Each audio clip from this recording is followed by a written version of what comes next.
Assalamualaikum warahmatullahi wabarakatuh. Kami dari kelompok 4 akan mempresentasikan materi yaitu nilai-nilai moral dan agama pada remaja. Adapun contoh kasusnya yaitu dekadensi moral remaja. Sebelum lanjut kepada pembahasan materi, saya akan memperkenalkan anggota kelompok saya terlebih dahulu. Yang pertama ada saya sendiri yaitu Aisyatullah Amin. Yang kedua ada Irmayanti Bahri, yang ketiga ada Juria Dewi, dan yang keempat ada Nurul Fuadi, dan kelima Nur Rahmadani.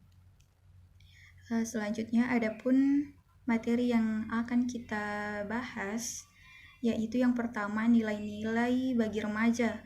Yang akan dibahas itu definisi dan bagaimana karakteristik nilai dari remaja itu sendiri.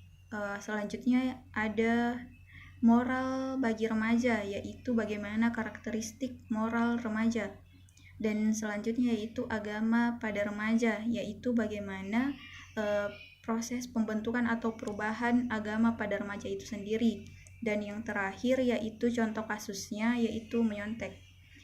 Dan setelah ini saya akan persilahkan kepada teman kelompok saya yang lain untuk membahas lebih lanjut materi ini. Bismillahirrahmanirrahim. Sebelumnya terima kasih atas kesempatan yang telah diberikan. Baik, saya akan melanjutkan materi tentang nilai bagi remaja, yang dimana definisi nilai adalah nilai merupakan sesuatu yang diyakini kebenarannya dan mendorong orang untuk mewujudkannya. Adapun karakteristik nilai pada remaja antara lain yaitu pertama, merasa pentingnya tata nilai, kemudian mengembangkan nilai-nilai baru sebagai pedoman atau petunjuk dalam mencari jalannya sendiri. Kemudian yang terakhir itu menumbuhkan identitas diri menuju kepribadian yang semakin matang. Kemudian adapun pembentukan nilai-nilai baru yang dimana identifikasi dan imitasi terhadap tokoh atau biasa saja berusaha mengembangkan nya sendiri. Selanjutnya dilanjutkan oleh teman kelompok saya. Baik, terima kasih atas kesempatan yang telah diberikan kepada saya. Langsung saja saya akan membahas mengenai moral remaja. Definisi moral. Moral pada dasarnya merupakan kaidah, norma, dan pranata yang mengatur perilaku individu dalam hubungannya dengan kelompok sosial dan masyarakat. Adapun definisi moral menurut para ahli, yang pertama menurut Sefer tahun 1979, yaitu moral pada dasarnya merupakan rangkaian nilai tentang berbagai macam perilaku yang harus dipatuhi. Kemudian moral menurut Roger tahun 1985, yaitu merupakan standar baik buruk yang ditentukan bagi individu oleh nilai-nilai sosial budaya di mana individu sebagai anggota sosial. Materi selanjutnya yaitu mengenai karakteristik moral remaja.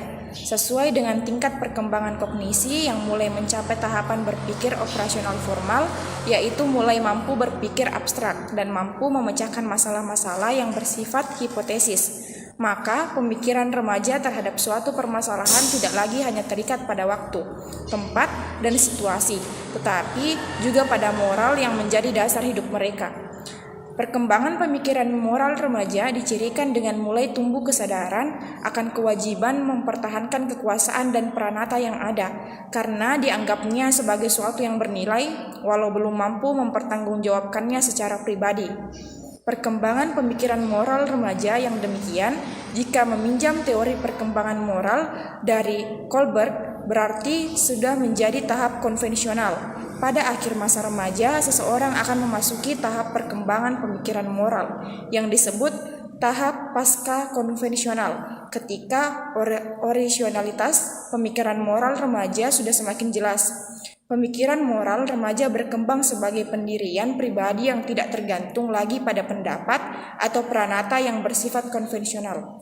Baik, materi selanjutnya itu definisi menurut agama. Seperti halnya moral, agama juga merupakan fenomena kognitif. Oleh sebab itu, beberapa ahli psikologi perkembangan menempatkan pembahasan tentang agama dalam kelompok bidang perkembangan kognitif. Agama dapat menstabilkan tingkah laku dan bisa memberikan penjelasan mengapa dan untuk apa seseorang berada di dunia ini.